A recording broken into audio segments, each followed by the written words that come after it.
my heart always be acceptable in your sight, O Lord, our strength and our Redeemer. I'd like to paint a picture for you all, so I'm going to set up my easel, and I'm going to pull out my homiletical palette and my paintbrush. And it's a painting that you should all know. It goes by one of my favorite a cappella songs, Cool of the Day, and you'll recognize the imagery.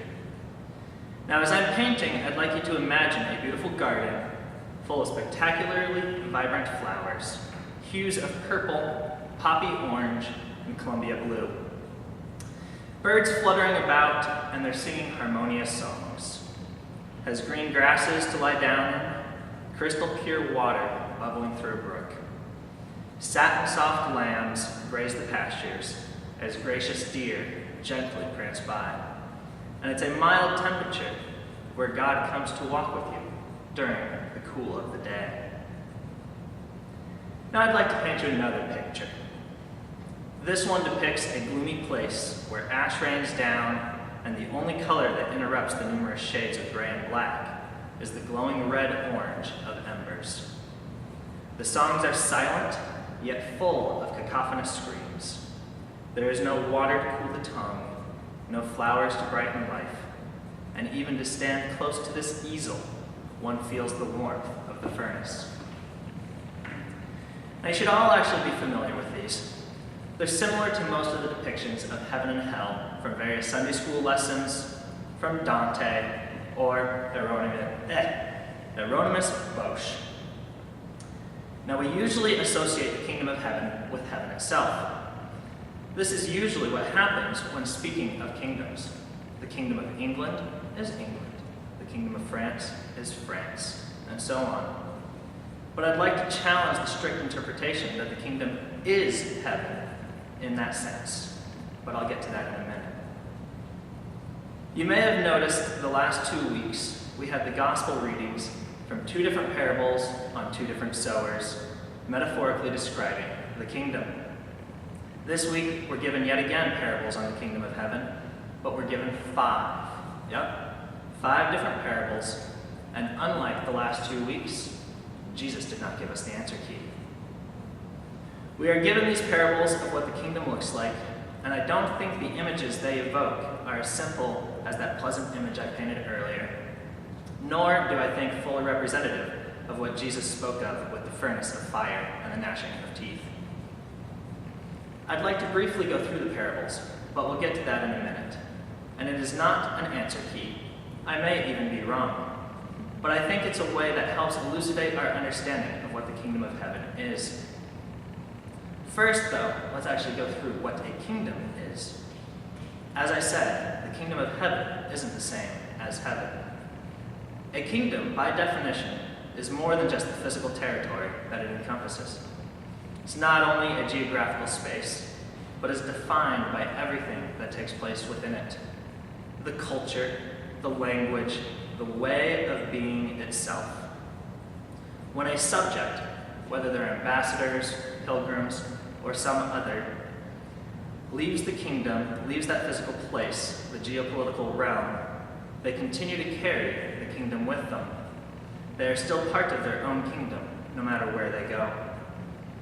And another way to look at the kingdom is in biology, where we use the term for the highest order of taxonomic classification, because it contains everything within and ranked below, even though there is no geopolitical space. With this in mind, let us examine the parables about this kingdom that is more than just the heavenly realm. The first parable is the mustard seed, and the normal interpretation is that the kingdom can start to grow. It starts at the smallest thing, and yet grows into the largest shrub, the largest of its kind. The second parable is also growing, where the yeast grew and expanded throughout all of the flour. But in addition to expanding out and growing, I think they both illuminate something else about the kingdom. The kingdom has holes, has crevices, spaces in between. As anyone who enjoys bread knows, yeast creates bubbles of gas inside the dough, and they make something other than the bread itself. Likewise, the mustard plant expands out making a large tree-like shrub, but there's space in between the branches where birds can land and build their nests. In his book, The Great Divorce, C.S. Lewis describes hell as a banal gray place, more full of boredom and depression than of misery and physical torment. In his description, this hell is actually a crack or a fissure in the midst of heaven, and if one gets on a bus, they can travel out of this fissure into the heavenly realm. But when they come out of the fissure, they realize that they are extremely small, like ants entering the full expanse of the galaxy. They can see gigantic heavenly beings, including people or their souls, who went to heaven, not just the angels. But with such a large size difference, it's hard to fully grasp what they are seeing. And although they see semblances of color, they are unable to appreciate the full beauty. It is different than waiting in that gray space for the bus, but at the same time, it also appears banal, boring, and depressing. The cracks do not diminish the light or glory of the kingdom, and from the heavenly perspective, there are no cracks at all. I think this illuminates the parable of the mustard seed and the yeast. The kingdom has space that is not heaven within the kingdom. There are gas bubbles in the bread, but they are not nutritious. They are not life-sustaining. The space between the branches allows for birds to come in, but the space does not sustain. It is the branches that provide protection from predators and provide home for the nests. From within the gas bubble, the bread is all around, but one is not part of the bread. From outside the bubble appears to be just part of the loaf. From the space between the branches, the shrub seems wholly other, but from a distance, the space is part of the realm of the shrub. The next two parables speak of how valuable the kingdom is. A man finds treasure in a field, buries it, sells all he has, and goes to buy the field. Another man does the same for a pearl of great value. Now, I don't really think I need to illuminate that the kingdom of God is valuable. However, I'd like to pose the question of how valuable it is to us. Whatever this kingdom is, have we sold all that we have? Have we gotten rid of all that we own to buy this kingdom or to have this kingdom? Both parables emphasize that men got rid of everything so that they could have the kingdom. And the last parable explains that the kingdom of heaven is like a fishing net that catches fish of every kind, the good and the bad. At the end of the ages, the angels come and separate out the good and the bad, just like the fishermen would separate the fish from the baskets or throw them away. However, the kingdom in the present age is not about separating. It's the net. It contains the fish of every variety. At the end of the age, the kingdom will go through the judgment period. But in the present age, the kingdom has both within its realm. And I'd like to bring in another aspect Jesus told us about the kingdom, not from today's gospel. In the Garden of Gethsemane, in what we now call the Lord's Prayer, Jesus prayed, "Thy kingdom come, thy will be done, on earth as it is in heaven."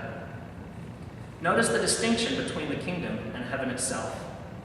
And as he was praying that the kingdom, that is, the very way of being, transcends the physical boundaries, so that like pilgrims and ambassadors to other realms, we may bring the kingdom here on earth. In the present age, the kingdom is more than heaven as it grows and expands over the earthly realm. Now, what does this mean for us? How is this good news? I won't even pretend that I can reveal all the glory and the mystery of the kingdom. I'll say what I think it means for us right now in our present age, our present situations. I'm sure many of you have heard or seen the phrase, "Peace is not the absence of conflict, war, trouble, chaos," whatever word that variant chooses. It's the ability to remain calm, just, and prudent, loving in the midst of all of those. Many variants even say that peace is the presence of God in the midst of chaos, a calming effect like the eye of a hurricane. Our hurricane right now is colossal. Internationally, is decimating Ukraine as it's stuck between stronger powers in both the East and the West. War is decimating Palestinians and Israelis because the leaders are unwilling to work it out, and the people are so traumatized they don't know how to see clearly. Political scientists tell us this is the worst political climate in 100 years. Racism and anti-Semitism are on the rise around the world and in the U.S. for the first time in 50 years. And the U.S. is seeing an increase in class struggles. The earth is taking a beating as we destroy rainforests for ranch land and palm oil, among other environmental catastrophes. As part of the kingdom of heaven, how we as subjects of the kingdom react to these conflicts is important. How do we bring the presence of God to those in these conflicts and to ourselves? In our Old Testament lesson today, we heard that King Solomon, when given the opportunity to have anything he wanted, he didn't ask God for life or riches, but for wisdom to discern good from evil, for governance. He asked, "Give your servant, therefore, an understanding mind to govern your people, able to discern between good and evil, for who can govern this great people of yours?" Our psalmist also teaches us about the kingdom, saying, "Turn to me in mercy, steady my footsteps in your word. Let no iniquity have dominion over me. Rescue me from those who oppress me." And my eyes shed streams of tears because people do not keep your law. So again, I won't pretend to answer everything there is about the kingdom. I won't even pretend to say how I know, or that I know how to handle the current conflicts, because I don't. But I'd like to leave a new image of the kingdom with you. I'd like to think all these wars and conflicts and situations are the bad things, and we help the angels to separate them out from the good. That they are the gas bubbles in the bread and the space between the branches. They are not heaven, as they do not provide sustenance and are not life-giving. But we can do that. I'd like to think that whatever the kingdom looks like, we desire it enough to sell everything we have to buy it, and that we ask for great wisdom to discern between good and evil. We ask for great wisdom for our leaders to discern between good and evil, and we weep when others are not faithful. We ask for mercy, for sure footsteps, and freedom from oppression. I would like to think that we desire to grow the kingdom out from the pure heavenly realm into our messy, chaotic, and earthly realm, where for the present age, the kingdom contains both the good and the bad, but that we bring the presence of God to give life where there is none. This is not to say that we ignore these other situations, nor that we don't try to solve them. I certainly hope we do. But as we bring God's presence into that chaos and the mess, we make the chaos and the mess appear like a small, unnoticeable fissure, like a dimple in that slice of bread, or the space that gets taken over when the bird makes the new home we have provided.